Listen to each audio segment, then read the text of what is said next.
They've got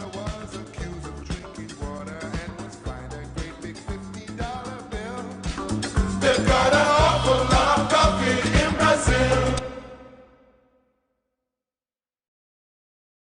Yes, guys, it's your girl, Miss Drew, your hostess with the mostest.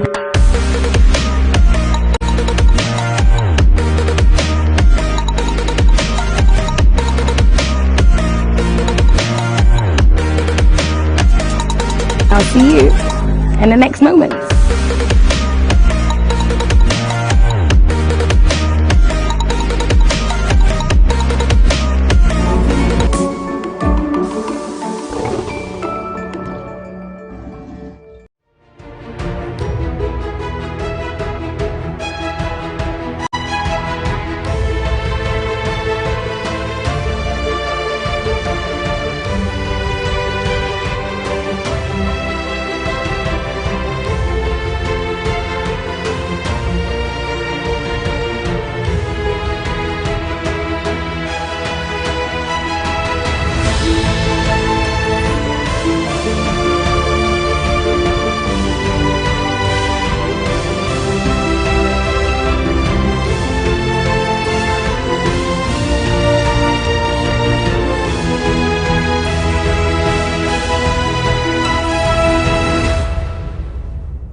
Angelina, you be cool in my temperature.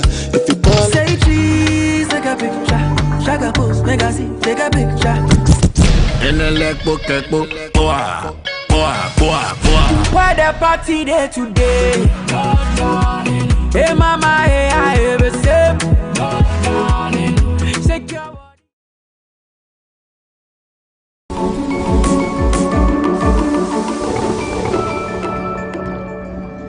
Jack, information will you go and dance at Dwarf. say you create an age now, one thing teachers now. Made them a cassette. Say you create President. Hi. Why? My name is Kuju Sheldon, and the head is big for a reason.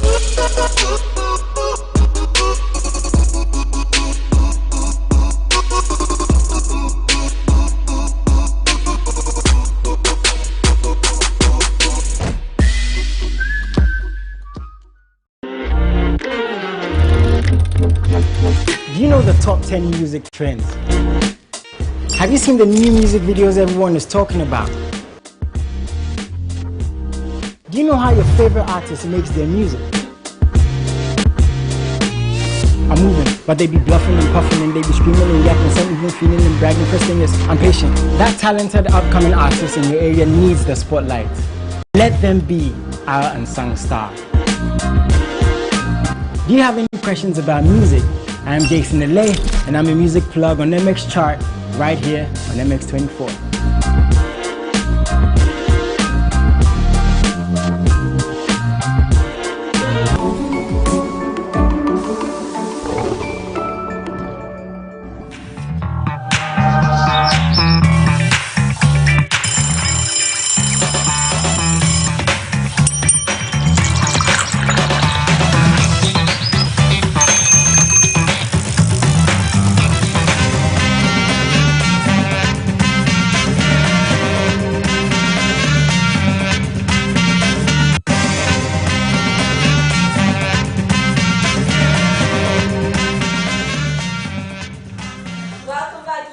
Gentlemen, and we are live on MX24 with the AM Club. It's now time for Lifestyle Daily, and the conversation today is centered on how to reach the financial goals you have in your New Year resolutions. So now, certain financial goals can be confusing and overwhelming, but a personal financial plan is important for a financial secured future. For large goals such as buying a new house or retiring early, to smaller goals like saving a fixed amount daily, there's the need to look at the things you will need to do or to reach whatever aim you have. Determining your goals is a great starting point to improving your finances, but the next step is to take the action. We will help you basically do that on today's lifestyle conversation. And Godwin is standing by with that conversation of our guest. Godwin, over to Thank you, the one and only Edma Ohima. You're Now, guys, before we get into the conversation, remember, like we always say, you are part of the show. What are your financial goals for 2022? Do you mind sharing it with us? Let us know. What have you put in place to achieve by the end of the year?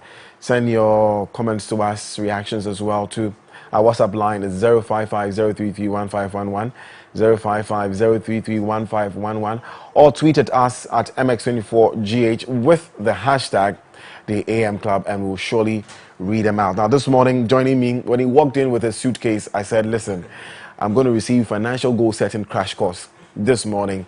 My guest is Prince Dagadu, the one and only. Sir, the suit, you know, it be my size. I would like to take after the show. No problem. Anyways, welcome to the studio, bro. Thanks. Again, Thanks. Great to have. You are an already AM Club member, so you're not new to this. But let's get into it. Financial goal settings for the year 2022 as part of our New Year resolutions series we are having this week.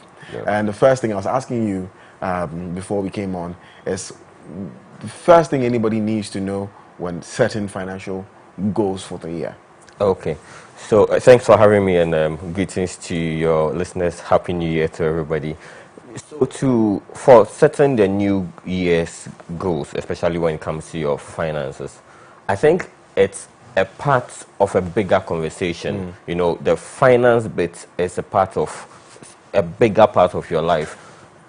Because at the end of the day, it's not finances for the sake of finance. It's finance for the sake of something that is relevant in your life. It could be retirement. Edmund talked about saving towards a house, saving towards your children's education. So I think the key thing to know is what your life goals are. So there are your long-term goals and your goals for the year. I think through this conversation, we'll be talking about the goals for the year. But before identify your financial goals, you need to know what your general goals are, because it segues into that to know how you plan your finances. So someone may ask, okay, do I really need to set financial goals? I know what I earn, I know the things I buy, I know what I have to pay during the month. Can I not just go into the year knowing what I'm receiving and just how I'm going to spend it? Or how important is it to set financial goals for a year?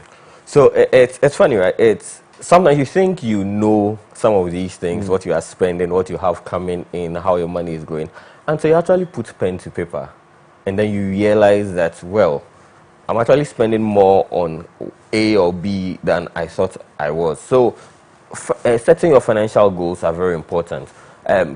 Writing these is also key, because I usually make reference to Habakkuk chapter 2 verse 23, which talks about writing the vision and make it plain, that he who sees it shall run. What that means is that by writing down your visions, one, you are giving yourself an opportunity to remember. Okay, so all through the year, all through the 12 months of the year, it's on top of your mind, especially when you keep it at a place that is visible. That's why people recommend doing a vision board that you keep at a place where you would always remember. Some would want to use it as their phone's wallpaper, because anytime you pick up your phone, you see it on your iPad, your PC, any screen or any surface that you interact with very often. So it gives you that memory. The next thing it talks about is that he who sees it shall run.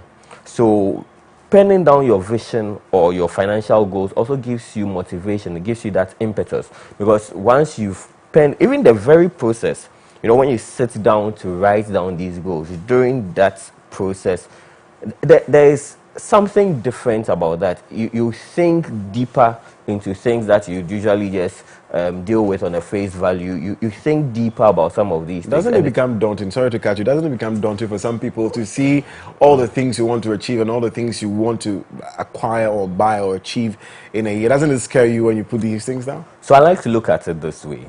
You know, when we are working for our employers, planning for a show, or in my case, trading bonds, working on financial stuff and all of that, we think it is important to apply diligence to that. So you look at all the details, you look at the themes you want to talk about in your show, you look at how you want to go about it, you look at all the logistics you would want to put to it. If it is important to do it for your employer, why isn't it important to do it for yourself? And I think that is how we should approach financial planning. That, look, this is my life, I'm the CEO of my life, right? And if I think it's important to draw a budget for the year for the financial institution or whatever institution you work for, I think it's just proper that you do that for your own life, because at the end of the day, I mean, whatever profit and loss you make as an individual is down to your personal planning and execution. So that's interesting. Yeah, that's interesting. So Habakkuk 2. Yeah, verse 2 and 3. So we have Habakkuk 2 in mind. Yeah. We have a vision in mind. We've taken pen and paper. Yeah. What are some of the essential factors I need to consider when planning my year? Okay, so I've begun by talking about the vision itself. So looking at the larger plan. So say you are a family person, you're an individual, you want to look at that scope and what it is you are looking to achieve for yourself or for your family. Another thing you want to look at is the scope of your planning. So are you planning for yourself as an individual? Or maybe you're a family person and in your planning, you can stake out your spouse, your children, if any, or in the extended case, even you have your parents, especially if you are taking care of elderly parents as well. They would influence your finances every now and again because you have to help one way or the other. So that forms a part of your plan. So when you are planning financially, you want to look at the scope as well.